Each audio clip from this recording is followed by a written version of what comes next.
Hello and welcome to the last part of 16132 Engineering Mechanics from the University of Strathclyde, Mechanical and Aerospace Engineering Department. I'm Dr. Stuart Gray.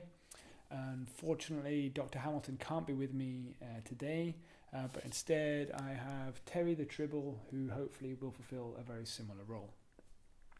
So to carry on with where we left off, angular momentum.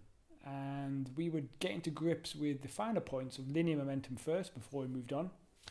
So I left you with a conceptual question, multiple choice. The question was, suppose you're on a cart, initially at rest on a track with very little friction. You throw balls at a partition that is rigidly mounted on the cart. If the balls bounce straight back as shown in the figure, is the cart put in motion? And so 1 was yes, it moves to the right. And so 2 was yes, it moves to the left. And so 3 was no, it remains in place. So take a few seconds and have a little think about that. Pause the video if you like. And I know we can't do this live right now, but luckily through the time travel we have available, we can go back to last year's results. So I can show you what the students last year thought. And we can go from there. So please have a think and write down your answer.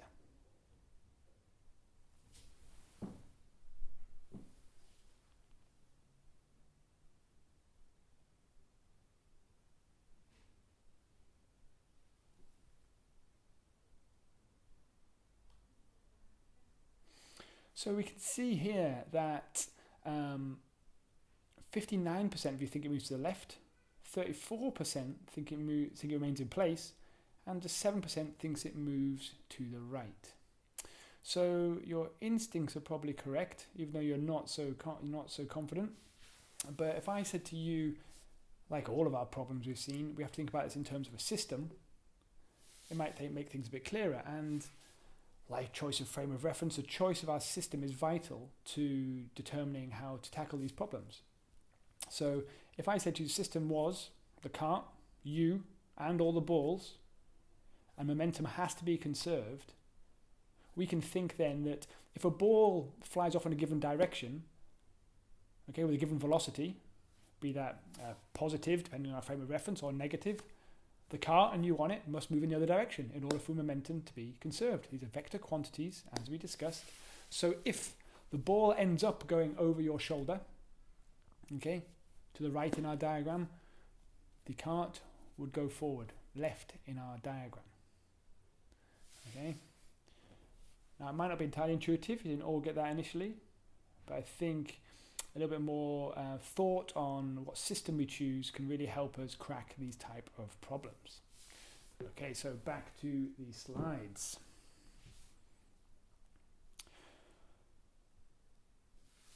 So what we're talking about now is collisions and elastic collisions in one dimension. So if we have two objects of mass m1 and m2, and they're traveling with velocities u1 and u2 respectively, and they collide, and they move off with velocities v1 and v2, and conservation of momentum requires that m1 u1 plus m2 u2 equals m1 v1 plus m2 v2. This means that momentum must be conserved. So any change in velocity, okay, think of it as a finite pot of momentum that can be spread about in different ways before the collision and can be spread out in different ways after the collision, but the same total momentum must be conserved. So in order to evaluate the velocities after the collision, we need some additional information. So one thing we need to be sure of is a collision elastic? So is any energy lost during this collision? We also need to know at least one of the post collision velocities. We need to have a starting point. We can't have so many unknowns. Okay, we've only got one equation here. We can have one unknown, but as we know, the number of unknowns is strictly limited by our ability to formulate equations to solve them. So we can rearrange that equation in terms of impulse. So if the impulse at time 1 is equal to m1 v1 minus m1 u1, and it must be equal to the impulse at time 2, which is equal to m2 u2 minus m2 v2. Now these must be equal on opposite signs, so impulse 1 plus impulse 2 must equal to 0. Okay, this is based on all the stuff I'm looking before. This isn't a giant leap, just talking about a relationship between impulse, okay, and momentum. So this shows that the impulse of each mass from the collision is equal but opposite in sign. Alternatively, the change of momentum, the impulse, as we've defined it, for colliding masses must add up to 0. So that's a fundamental statement. Again, it's another way of saying that the total momentum must be maintained, but the change of momentum, or the impulse, for colliding masses must add up to 0. This also lets us think about the signs and directions. Remember, this is important, and we have to take this into account. So, in the textbook, in the OpenStax textbook, we'll see problems about collisions of cars as a common one, and you'll see clearly labelled the system of interest. So, how we define this system of interest is vital to momentum problems, as any problem, same as a frame of reference. We can choose systems of interest, we can choose any system of interest and eventually get to a correct answer. But the correct choice of a system of interest, like the correct choice of a frame of reference, massively simplifies our problem. And as engineers, we're lazy. We want the simplest way to solve the problem. Why? Because it minimizes the chance for mistakes.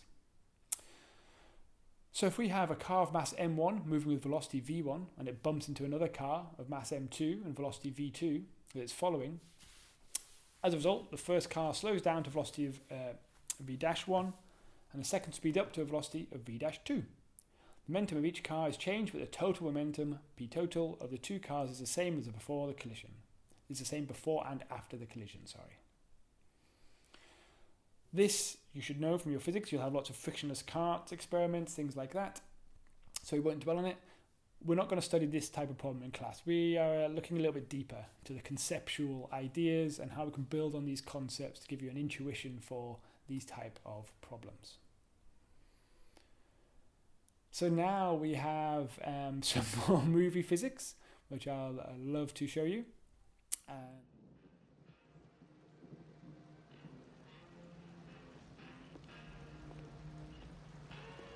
Hi. Hi. What's a nice Irish girl like you doing out here tonight? Hey, listen, I'm looking for a guy. Had this girl in his stable. You know this girl? No, I never seen her before. Dixie, she's in your line of work. You sure? Sure, why? What are you doing? Well, I'm a police officer. Don't worry, I'm not going to drag your ass into jail.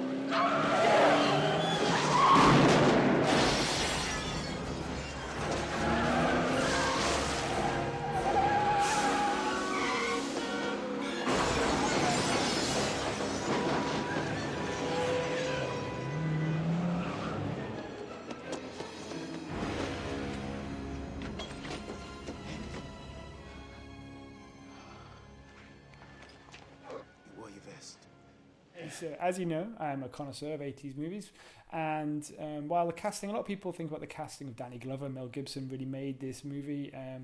Gary Busey made this movie, I've got to say. So Mel, poor old Mel Riggs, was shot in a drive-by shotgun incident and flew backwards through a window.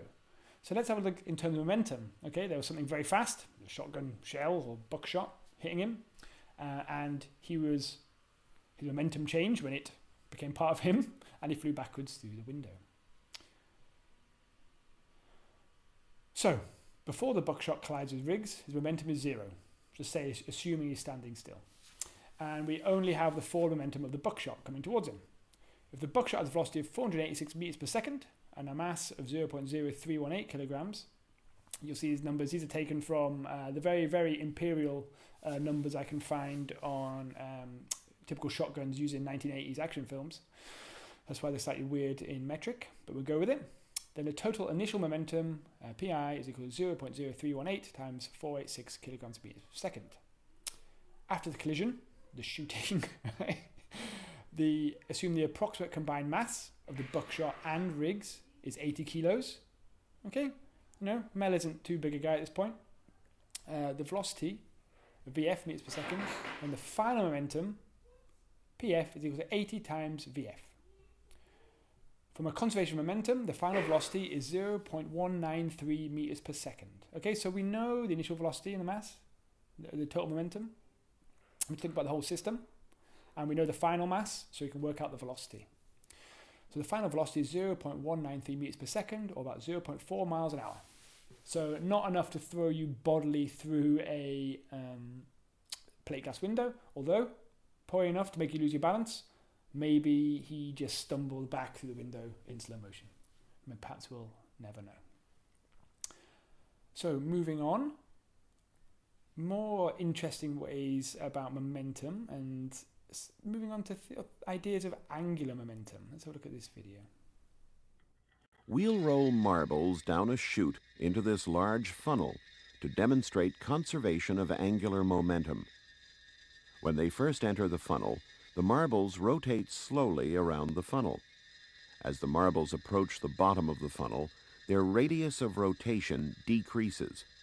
As the radius decreases, the rotational velocity increases, conserving angular momentum.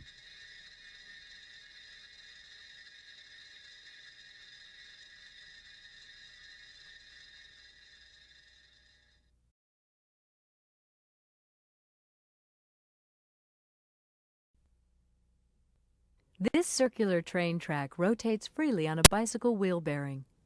After this wind-up train is released from rest, the train moves clockwise while the track moves counterclockwise. The angular momentum of the system, which was initially 0, is still 0. When the train runs down, both train and track slow down and stop.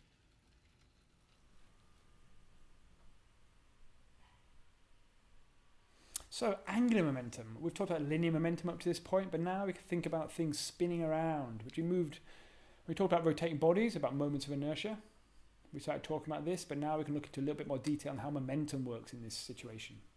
So consider a body with point mass m rotating at a radius r about a point with tangential velocity v and an angular velocity omega. So omega will equal to v over r.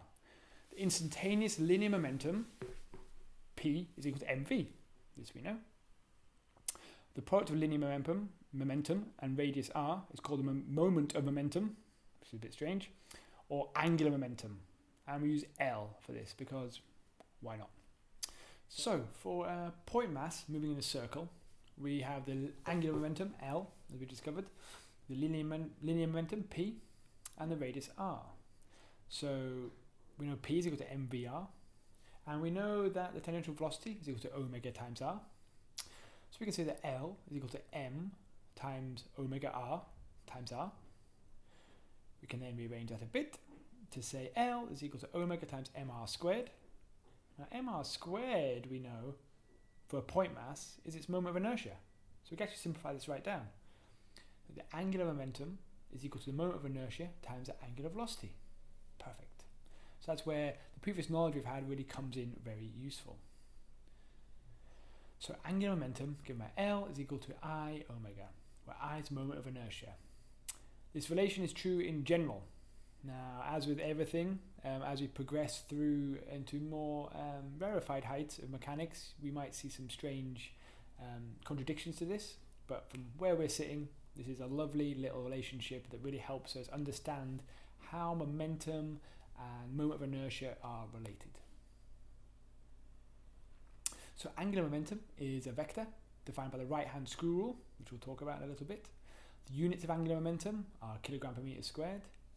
We can define an angular impulse in the same way we do for a linear impulse. It's a change in angular momentum. We can show that Newton's second law. It can be shown that using Newton's second law, angular momentum is also conserved in the same way as linear momentum. And it's also possible to change between linear momentum and angular momentum, but they not interchangeable. They're not, you can't just add one to another. You have to convert them. You have to think clearly about where one is operating. Is it operating at a radius or is it operating in a linear fashion, and convert accordingly. So that direction of our angular momentum, we have to have a definition of if something's turning a certain direction, which direction do we choose as a vector quantity for angular momentum? And we just use our right hand, because most people are right-handed, and if you're left, sorry. So right hand rule, If it's rotating like this, the direction is like this. Nice and simple. So if we have a rotation this way, the angular momentum is that way. Likewise, if we are rotating this way, angular momentum is this way. So the right hand rule. And Newton's second law for rotational motion can be written as tau is equal to I times alpha. So our moment of inertia times our angular acceleration is equal to the change in angular momentum with respect to time. This is given in a slightly different form in the physics textbook, but it's not as clear, I don't think, as our form.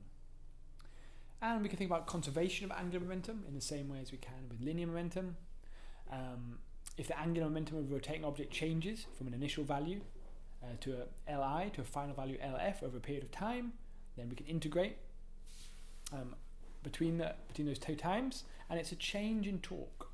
So if the torque acting on the object is 0, then the final angular momentum must equal the initial angular momentum. So angular momentum is conserved if no net torque acts during the motion.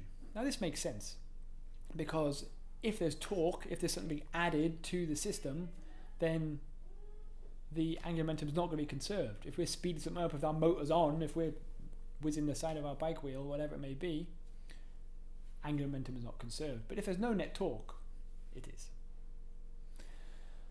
So we're not going to dwell too much on the nitty-gritty of solving mathematical problems using this at this point, because it's only a first year class, but we're going to look at a few conceptual problems to try and get a better feeling for how it works.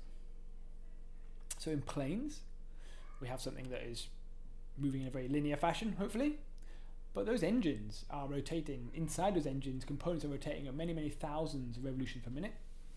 So how does that work? How can we think about angular momentum in that constrained system, and also in the system of a plane as a whole? And where does this impact the actual design of the plane? So where it impacts the design is in what happens if that engine suddenly grinds off. Something goes wrong, it grinds to a juddering halt. That angular momentum has to be transferred. The angular momentum of the system as a whole has to be maintained. So if that grinds to a halt, the wing itself is going to have to start rotating. It's going to be passed to the wing. And you don't want your wing rotating, because then it'll snap off, and that's not good for anybody. So instead we have what are called structural fuses, which if there is a sudden jarring halt to that engine, instead of that angular momentum being transferred through to the wing, the structural fuse breaks catastrophically, but in a good way. Breaks entirely, so the engine will fall off and not snap the wing off as well. Hopefully you never have to experience this, but it's nice to know that the designers have thought of this occurrence. We can also look at another few examples from the conceptual questions. So you are holding a spinning bicycle wheel while standing on a stationary turntable.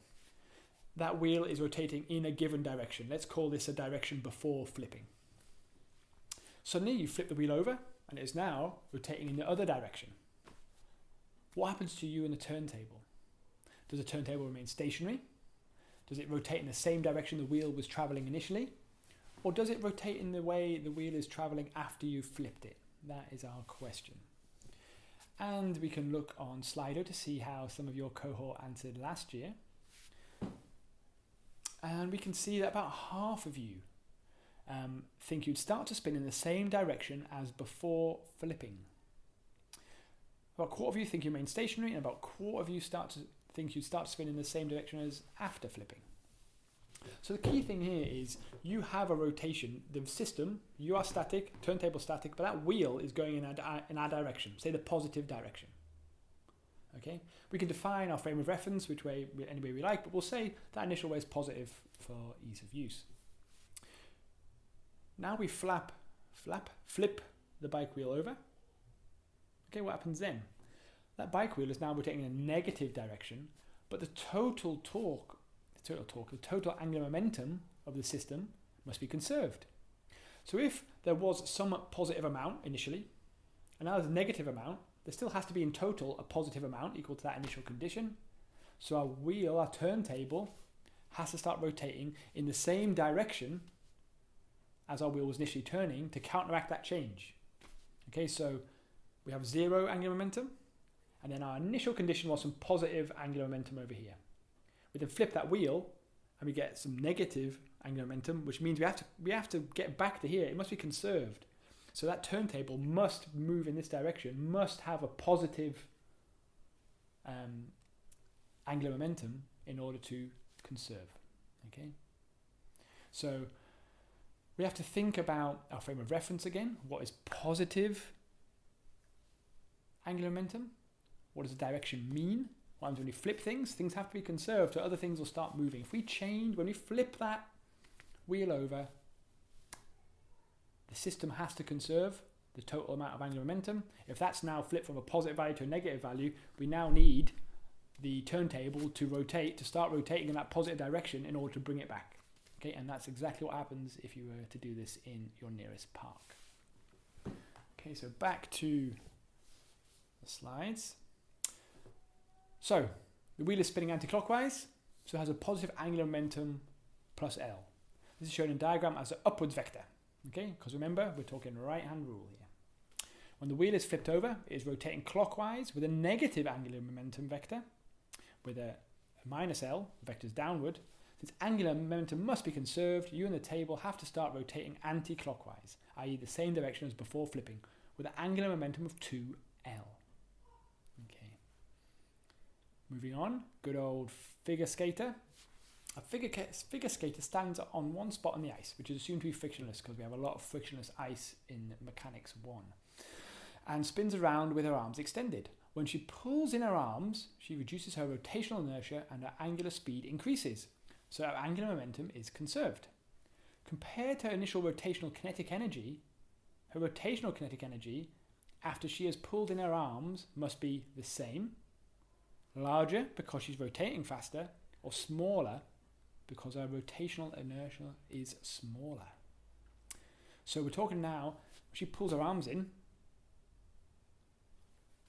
how does her rotational kinetic energy vary? So after she's pulled her arms in, is it the same? Is it larger because she's rotating faster? Or is it smaller because her rotational inertia is smaller? So how do we think about that?